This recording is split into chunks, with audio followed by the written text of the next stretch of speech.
ভালো কাজের মূল্যায়ন আর মন্দ কাজের মূল্যায়ন চূড়ান্তভাবে করা যায় না, আপাতত করা যায়, সীমিতভাবে করা যায়, আপেক্ষিকভাবে করা যায়, অ্যাবসলিউটলি করা যায় না, পরম ভাবে করা যায় না, নিরঙ্কুশ ভাবে করা যায় না। নিরঙ্কুশ শব্দ যখন একটা আছে, একটা চূড়ান্ত শব্দ যখন একটা আছে, তা পরিবেশও তো আছে।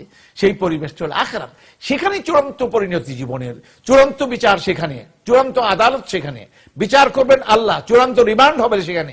আজকে কথায় কথা পুলিশ রিমান্ডে নেয় আর এগুলি, কিন্তু মনে রাখতে হবে সেখানে পুলিশেরও রিমান্ডে দিবেন আল্লাহ তাআলা। যারা রিমান্ড দিচ্ছেন যে বিচারকরা, তাদেরও রিমান্ডে দেওয়া হবে, যারা হুকুম, যারা আইন বানাচ্ছেন তাদেরকে রিমান্ডে দেওয়া হবে। তখন অবস্থাটা কেমন হবে? সেই রিমান্ড কি এই রিমান্ড এক?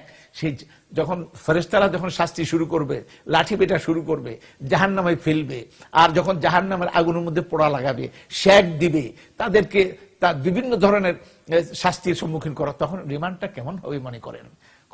সুতরাং ওই রিমান্ড যদি সামনে মনে থাকে, আখিরাত যদি মনে থাকে, ওই আদালত যদি মনে থাকে, আল্লাহ তাআলার প্রতি, পরকালের আদালতের প্রতি বিশ্বাস থাকে, দুনিয়াতে আপনি সোজা হতে বাধ্য, আপনি দুনিয়াতে সুন্দর জীবন যাপন করতে বাধ্য, আপনি সাবধানী জীবন যাপন করতে বাধ্য, তাকওয়া নির্ভর জীবন যাপন করতে বাধ্য।